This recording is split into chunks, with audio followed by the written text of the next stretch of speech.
Mangosuthu Buthelezi is leading a delegation from the Inkatha Freedom Party on a visit to Phoenix in Durban. You'll remember about 36 people were killed in July at the height of racial tensions there. eNCA reporter Mawande Kheswa is in Phoenix and he joins us now. Good afternoon to you, Mawande. So what was the whole theme of the address by the Prince Mangosuthu? Good afternoon. Well, the theme was really centered around social cohesion. The IFP used this day to launch what they call a campaign around real heroes healing communities. And they then are going to be putting up placards with that message in the area of Phoenix, because they say that in order for the country to move forward, it needs to move forward as one and cannot move forward racially divided. And the IFP does have quite a following within the area of Phoenix, and they were presenting this message to their members. The party really taking a stance around social cohesion, saying that the parties that have led the various wards and the various parts of the province and the country have shown that they are incapable of fostering social cohesion. And the IFP says that when people vote for the party, it is going to move the country forward as one and not move the country divided as things stand, according to the party. So really, it was quite a clear message in terms of the stance that the party is taking. So of course it's mostly about unity, you know, because of course there was that racial divide in Phoenix with 36 people losing their lives. You know, there was that, one would call it a bit of a war between the Indian community and the black community. But did he touch on service delivery? Because one of the things South Africans want when they go to the polls is somebody who's going to deliver basic services.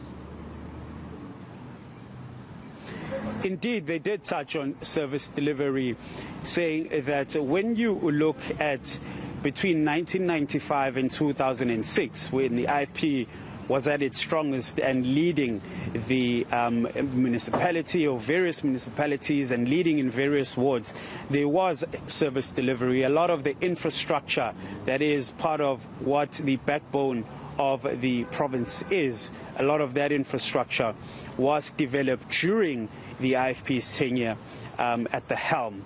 And they're saying that they've shown in the past that they can lead without corruption and they can provide services. And also saying when you look and you compare with what is happening now within eThekwini in itself, a lot of people are really complaining about the lack of services. We have issues of water, we have issues of roads.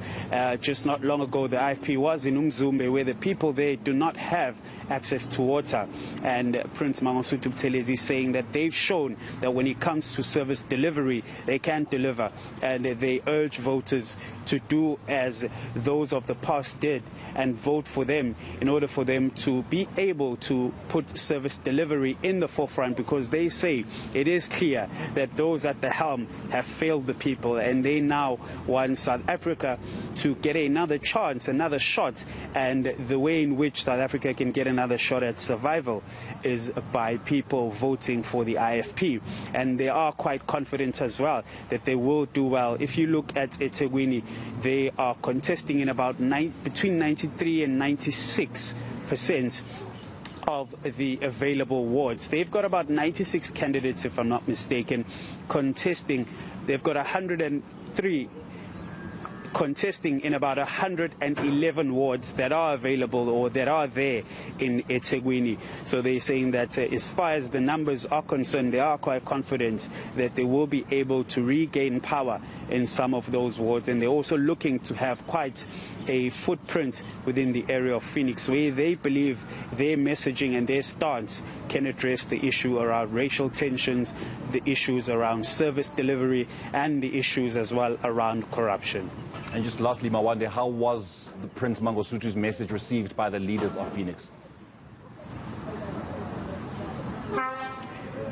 The leaders here in Phoenix really looked as though there are people who idolized Prince Mangosuthu Buthelezi. Upon his arrival, there were cheers, there were a number of fist bumps with members of the community here in Phoenix, as well as surrounding areas, going and wanting to have their fists touch his. You could see that this is a person really who is idolized by the people that were here.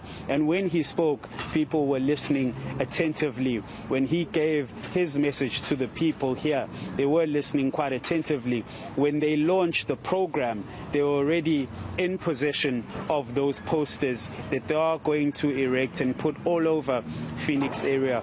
The posters read, "Real heroes heal communities." And that is really the crux of the matter that was at hand. It was really the message that IFP leaders came to give to the people, along with Prince Mangosuthu Buthelezi, who spent quite a lengthy time on the podium, as we've been accustomed to, sharing wisdom and also giving a history as to the role that the Indian community has played throughout the years at which he's been in leadership up until now, even looking back to the times of Mahatma Gandhi and other leaders who played a role in terms of the area of Phoenix and the country as a whole.